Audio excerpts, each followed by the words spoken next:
함께 따라하십니다. 오직 예수님, 하나님의 은혜와 평강이 충만하기를 소망합니다. 네, 아멘. 오늘 우리가 함께 살펴볼 말씀 주보에 나와 있습니다만 하나님의 방식에 대해서 조금 살펴보려고 합니다. 제가 지난주에 나누었던 말씀 기억나시는 분 있으세요? 지난주에 우리 마가복음 1장을 나눴었어요. 우리가 큐티의 내용을 가지고 그 중에 한 구절, 한 본문을 선택해서 우리가 나누고 있는데, 마가복음 1장을 통해서 이 마가복음이라고 하는 책이 어떤 복음을 설명하거나 설득시키는 그런 책이 아니라 선포하는 책이라고 말씀을 드렸어요. 선포하는 책. 그리고 여러분들한테 숙제를 하나 드렸었습니다. 오늘 처음 오시는 분들은 뭔 숙제지라고 궁금해하실 수도 있겠지만, 지금 지난주에 오셨던 분들은 숙제에 대해서 인지하고 계실 겁니다. 인지하고 계시죠? 뭐였습니까?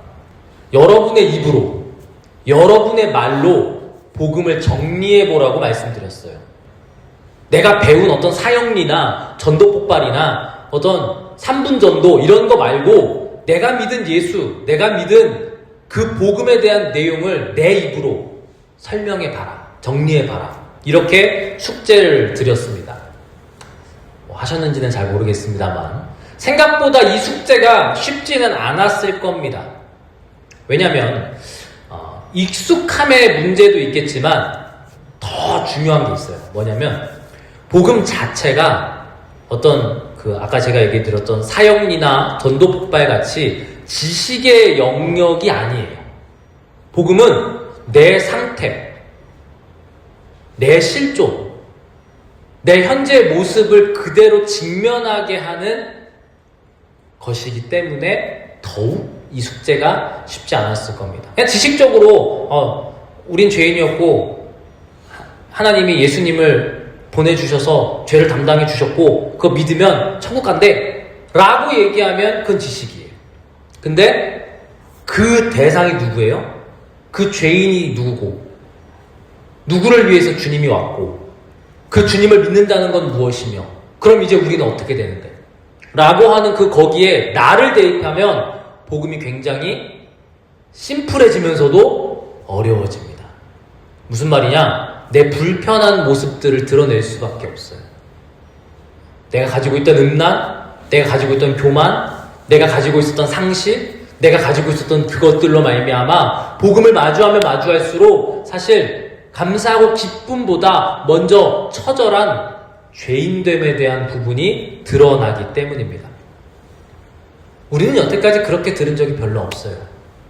예수님이 우리를 위해 죽었으니 너 천국 갈 수 있어, 감사해 라고 하는 내용으로 들었었죠. 근데 그것은 복음의 사실 100분의 1도 설명하지 못합니다. 나는 어떤 사람이었는지, 그런 나를 왜 주님이 찾아오셨는지, 그로 말미암아 나는 어떤 사람이 되었는지, 이 질문을 피하면 복음은 추상적이 돼요. 좋은 거 라고 말이죠. 오늘 우리가 읽었던 본문 마가복음 2장은 그 질문 앞에서 하나님의 구원 방식을 조금은 노골적으로 우리에게 제시하고 보여주고 있습니다. 저와 여러분들이 잘못 가지고 있는 상식 중에 하나가 있어요. 종종 이런 말들을 하죠. 구원받으려면 달라져야 돼. 예수님은 준비된 사람을 찾으셔 라고 말이죠.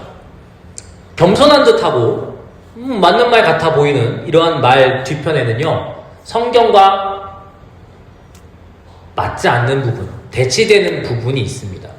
성경이 말하는 구원은요, 변화된 사람을 부르는 게 아니에요. 변화될 만한 사람을 부르는 게 아닙니다.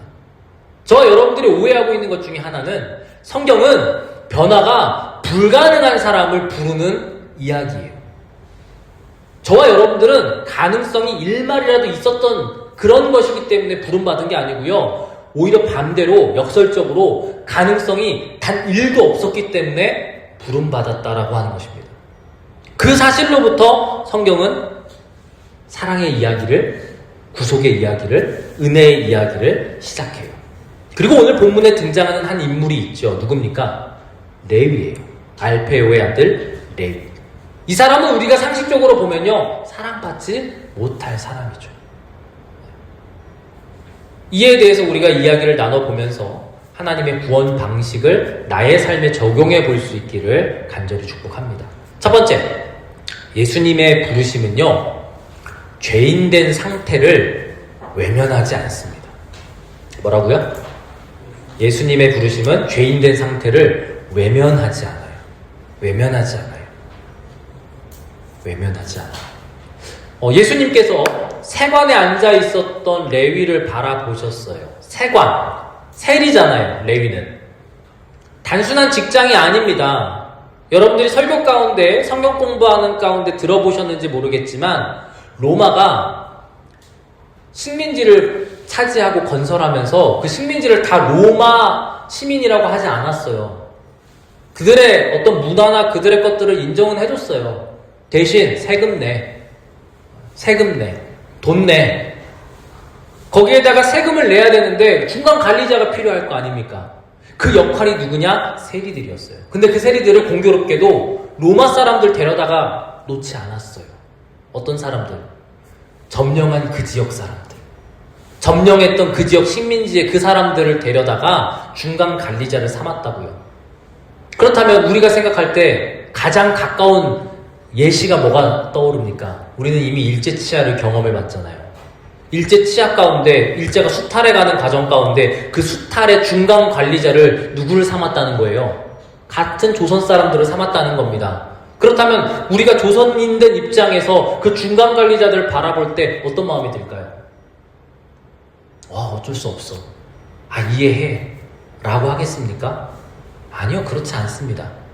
실제로 중간 관리자들이 도덕적으로 훌륭하고 인품이 훌륭해서 일본이 백 가져오라고 하는 거를 한 60만 가져다 주고 자기네들 다 잘 조리해서 정리해서 이 수탈당하는 동족들이 고통당하지 않도록 최대한 배려해줬다면 그렇게 신망받을 수도 있었겠죠.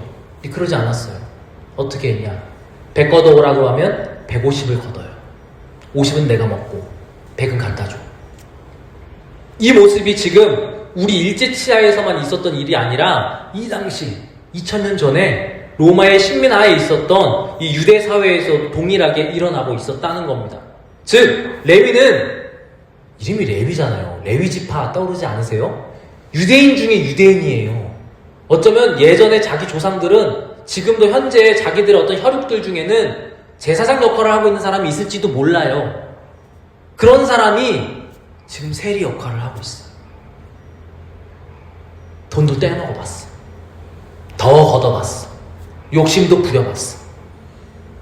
그런 실존적인 문제 앞에서 권력에 붙었다고 동족의 원망과 멸시를 받을 수밖에 없는 그 자리 가운데 있었던 사람이 레위입니다.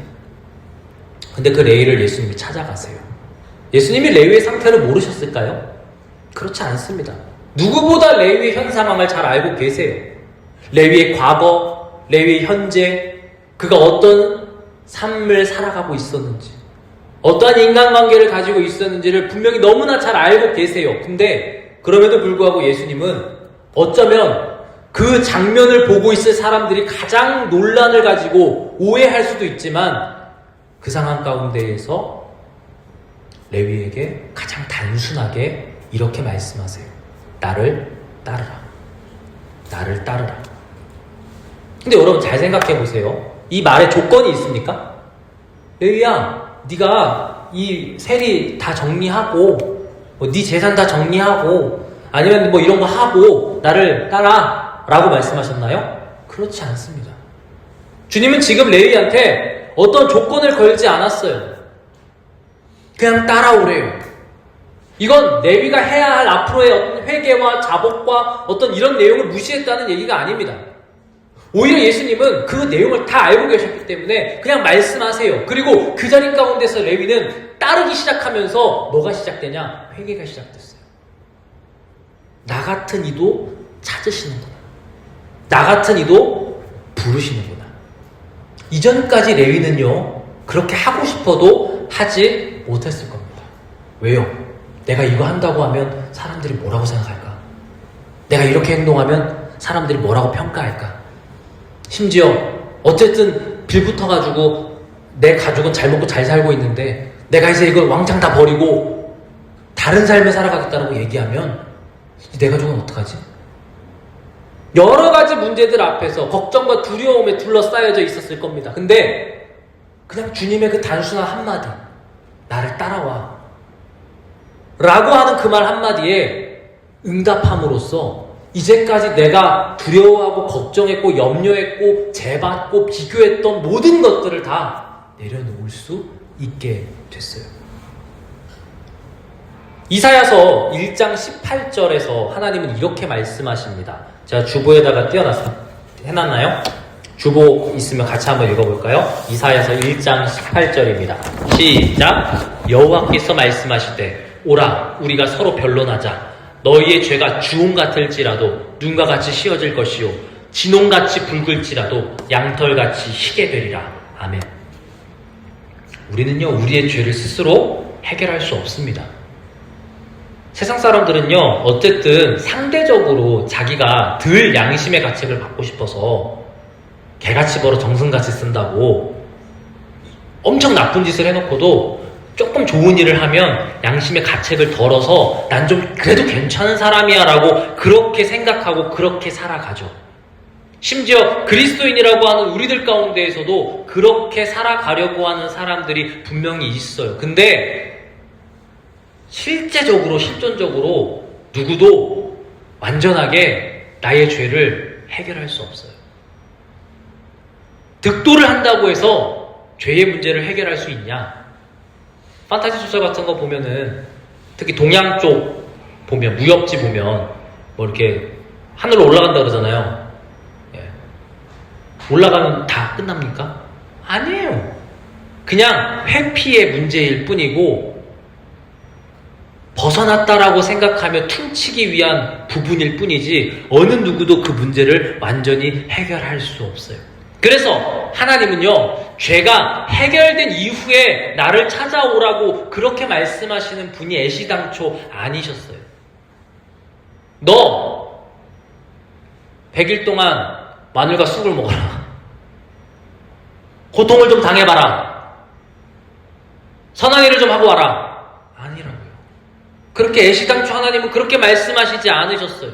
오히려 가장 지금 우리가 죄의 자리에서 아둥바둥거리면서 어찌할 수 없을 바로 그때에 당신의 아들을 내어주심으로써 우리에게 나를 따라오라고 말씀하시는 분이세요. 개혁신학자 중에 유명한 칼바르트라고 하는 분이 이렇게 본인의 책에 서술을 하셨더라고요. 은혜라고 하는 단어 아시죠? 은혜 단어의 의미는 받을 자격이 없는 사람한테 주는 선물 같은 거라는 이제 사전적 의미가 있어요. 근데 이 은혜라고 하는 것은 인간의 가능성에 대한 보상이 아니다. 칼바르트가 그렇게 얘기를 해요. 오히려 인간의 그 불가능성 위에 선포된 하나님의 주권적인 말씀이다. 라고 이야기를 합니다. 다시 한번 정리해 보는 거예요. 예수님은 레위의 가능성 때문에 그를 부르신 게 아니에요. 뭡니까? 하나님의 은혜가 도달해야 될 대상이고 자리이기 때문에 부르신 거예요. 우리가 잘나서 예수님이 너 내가 구원하겠어 라고 십자가에 달리신 거 아니라고요. 오히려 저와 여러분들이 가능성이 없기 때문에 그 죄 가운데서 허우적거리는 우리 가운데 찾아오셨다라는 겁니다. 이 사실을 우리가 분명히 알 때 하나님의 구원의 방식이 좀 더 나은 사람을 뽑는 게 아니라 오히려 가망성 없는 사람을 찾으시는구나, 나 역시 그런 존재였구나라는 것을 발견하게 된다는 거죠. 둘째, 회개. 이제 그러함으로써 회개할 텐데, 회개는 조건이 아니라 부르심 이후의 방향 전환입니다. 회개는 조건이 아니라 부르심 이후의 방향 전환입니다. 하나님이 먼저 조건을 내걸으셨다 그랬어요? 아니에요. 부르셨어요. 부르신 데에 우리는 회개했어요. 근데 그 회개라고 하는 것이 그냥 저 잘못했어요가 아니라 뭐라고요? 방향 전환이래요. 방향 전환. 레위는 예수님의 부르심을 듣고요, 오늘 본문에도 나와 있지만 모든 걸 다 버려두고 예수님을 쫓아갑니다. 여기서 중요한 게 뭐가 있냐? 순서가 굉장히 중요해요. 제가 방금도 말씀을 드렸지만 레위가 먼저 버렸기 때문에 불렸습니까? 아니에요. 불려졌기 때문에 버렸어요. 복음이 들려졌기 때문에 버릴 수 있었어요. 야, 버려! 그럼 내가 책임져 줄게라고 하나님은 그렇게 우리를 부르시지 않았어요.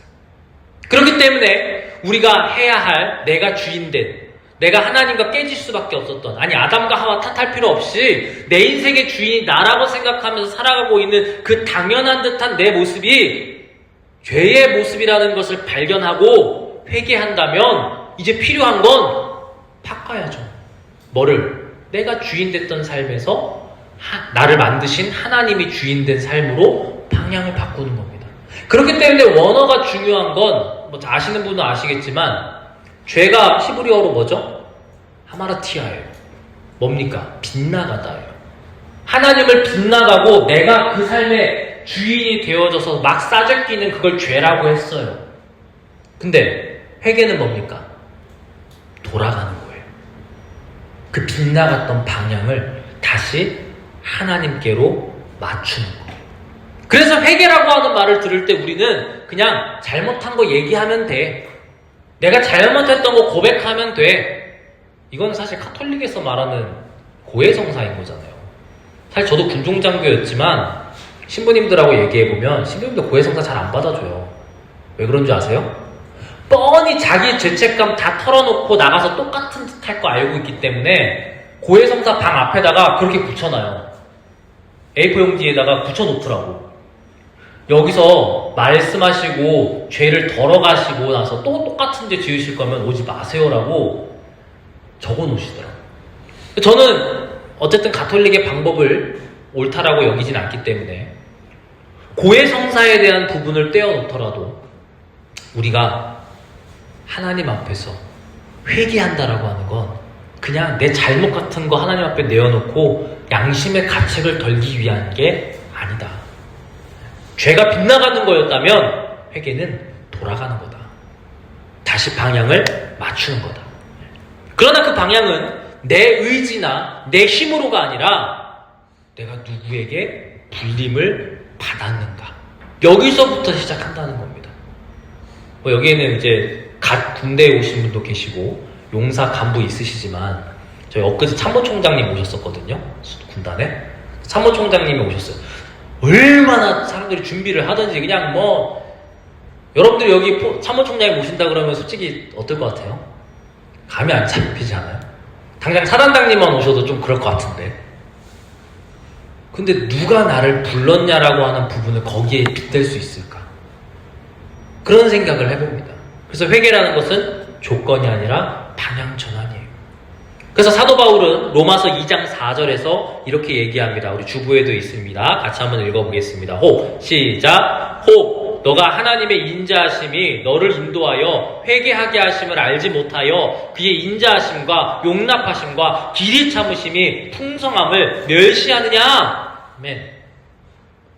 회개는요, 은혜의 문을 여는 열쇠가 아니라 그 누구도 스스로 먼저 회개하지 못한다라고 하는 사실을 인정하고 이미 열린 은혜, 하나님께서 우리에게 주신 먼저 우리를 사랑하셨다라고 하는 그 사실 가운데 나타나는 당연하고도 필연적인 반응이라는 것을 분명하게 아셔야 돼요. 그래서 예수님은요, 레위한테 이렇게 말씀하지 않으셨습니다. 너가 회개하면 내가 널 부르겠다. 이렇게 얘기 안 하셨잖아요. 그렇죠? 예수님은 그냥 단순하게 한마디 하셨을 뿐이에요. 그 죄 가운데 있던 레위의 가장 심장부에 내가 널 벗어나게 해줄게. 나를 따르라. 이건 제자와 삼으려고 나를 따르라 한 게 아니에요. 그 죄 가운데 있었던 레위를 끄집어내기 위한 하나님의 놀라운 사랑이었다는 것을 살펴봐야 됩니다. 그 부르심 안에서 레위는요, 변해요. 따르기 시작하면서 변해요.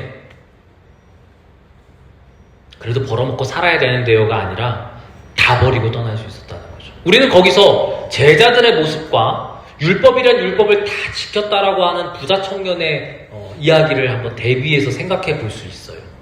사실 제자들은 가진 게 별로 없었기 때문에 버릴 수 있지 않았겠어 라고 하지만 아니에요, 여러분. 베드로도 장모님이 있었어요. 결혼까지 했다는 거죠. 자녀가 있었을지도 몰라요. 먹고 살려야 하는 사람들 있을 수 있어요. 그리고 그때 그 사회가 지금처럼 1인 사회입니까? 아니에요. 가정 중심적인 사회들이에요. 유대 사회에서도요, 사람들이 무서워했던 게 출교예요. 왜? 출교당하면 같은 신앙 안에 있지 못한다라는 것도 있지만 이제 경제적 활동이고 뭐고 아무것도 안 되기 때문이죠. 그 정도로 하나됨으로 얽혀있던 그 공간 가운데에서 주님은 나를 따르라고만 말씀하셨는데 제자들이 막 몽캉몽캉 다 버리고 다 떠납니까? 부르심의 이유가 분명했기 때문에 가능했어요. 물론 오해한 부분도 있고 부족했기 때문에 도망도 가고 예수님 모른다고 저주도 하고 했지만 결국 돌아오잖아요. 주님이 찾으시잖아요. 그렇습니다. 토마스 크랜머라고 하는 영국의 신학자는 회개에 대해서 이렇게 정리를 했습니다. 회개라고 하는 거는 은혜를 사기 위한 값이 아니라 은혜를 받은 자의 당연한 응답이다. 당연한 응답이다. 우리 오해를 자꾸 해요.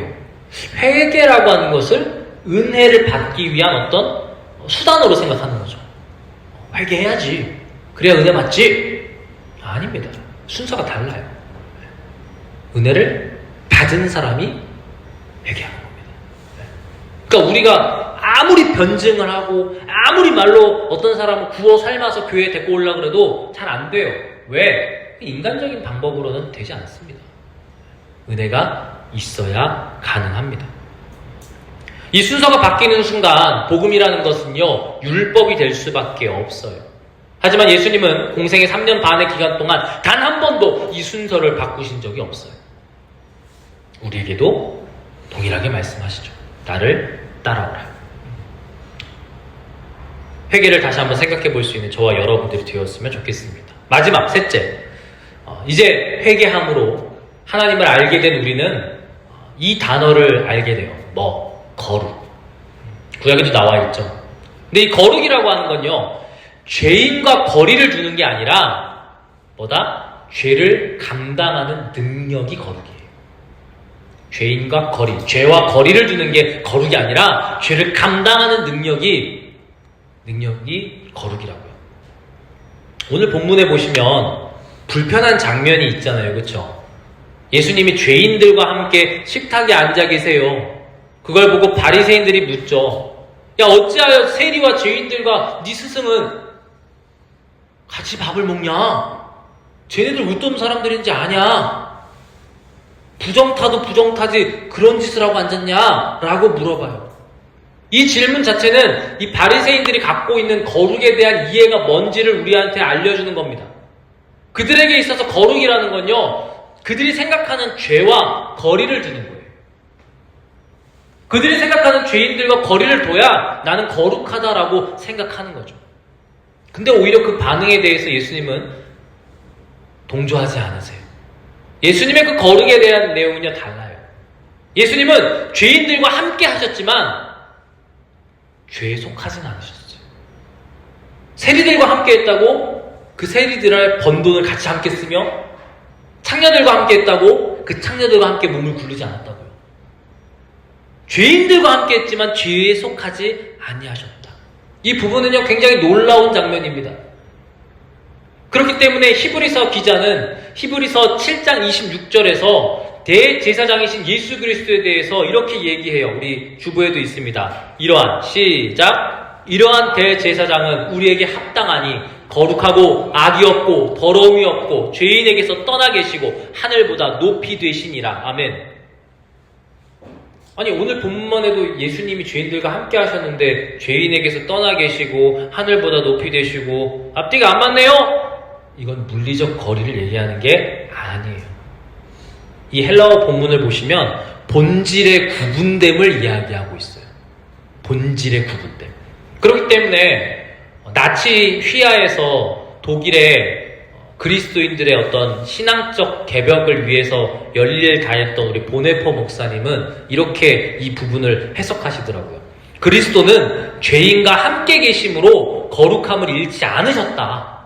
오히려 그들과 가까이 하는 가운데 죄의 권세를 무너뜨리셨다.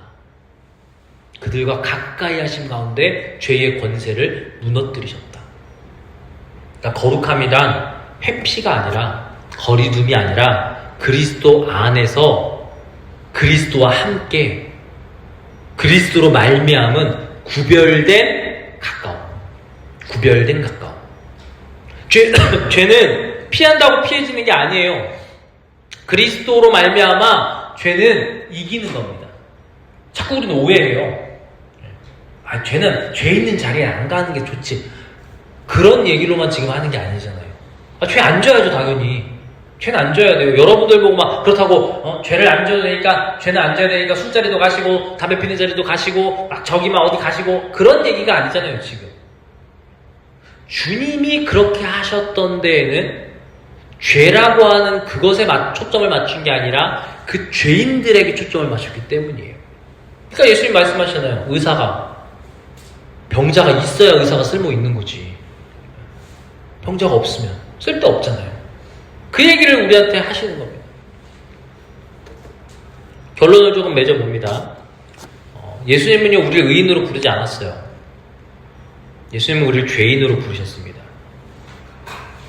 죄를 정리한 사람을 부르신 게 아니고요, 죄를 감당하실 그분이 필요하다라고 느끼게 하셨어요. 너희는 그 죄를 담당할 수 없기 때문에 그 죄를 담당할 분이 필요하다. 그걸 인정하는 사람을 주님은 부르셨어요.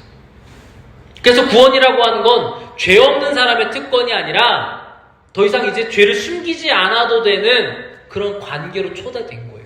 그러니까 여러분, 교회는요, 예배만 마치고 예배 예식만으로 오케이 마리 예배 오늘 드렸어, 한 주간 그냥 잘 보내는데, 이게 아니라고요. 이게 아니에요. 예식은 삶으로의 시작입니다. 그러니까 우리의 삶 가운데 있어서 이제 달라진 점이 뭐예요? 이전까지는 내가 하고 싶은 대로 다 살고, 내가 가리고 싶은 수치 가리고, 내가 드러내고 싶은 것만 드러내며, 다른 사람들은 모르니까 저 사람 괜찮은 사람이야 라는 소리 듣는 게 전부였다면, 이제 그리스도인 됨으로써 우리가 달라진 건 그럴 존재가 될 수 없다라는 걸 인정하게 된 것이고, 그렇기 때문에 이 교회 공동체 안에서 우리는 서로의 그런 부족하고 연약한 부분들을 품어주며, 또 때로 훈육하며, 또 때로 기도하며, 또 때로 고쳐주며, 이게 공동체인 겁니다. 공동체. 단순히 그냥 슬로건 하나 붙이고 우리 이 슬로건으로 함께 갑시다가 공동체가 아니라, 주님께서 겟세마네 동산에서 우리가 하나인 것처럼 그들도 하나 되게 하여 주시옵소서라고 기도했던 내용의 전제, 함께 몸을 이루어가는 것, 함께 하나가 되어가는 것, 이것을 지금 주님은 우리에게 초대로 부르셨다는 것.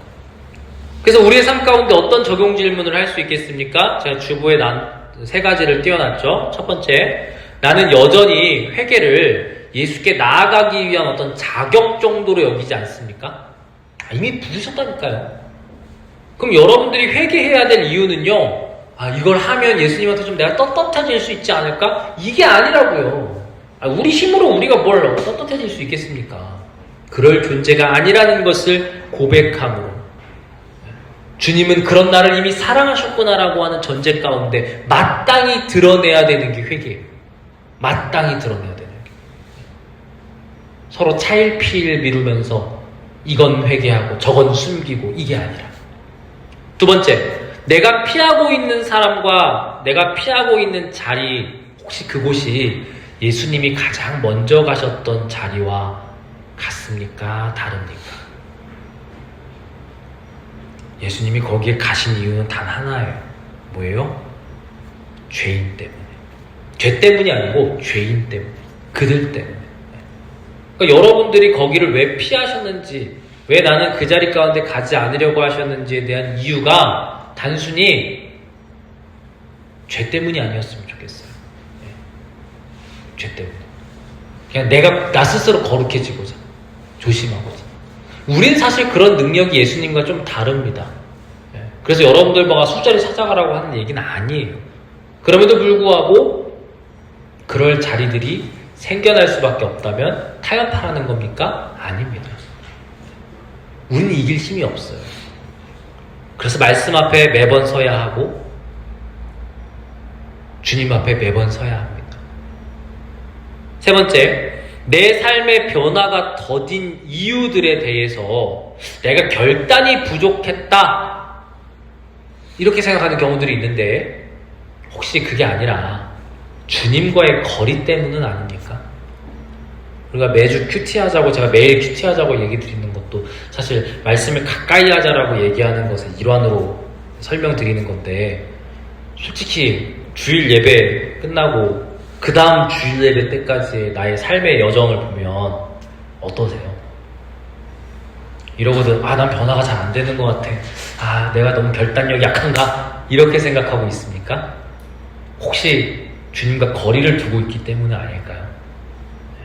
이 부분을 우리가 한번 우리 삶에서 생각해 보면서 주님이 오늘도 우리에게 말씀하고 계신 한마디를 기억할 수 있었으면 좋겠습니다. 뭐라고 주님이 우리한테 말씀하실까요? 나를 따르라. 나를 따르라.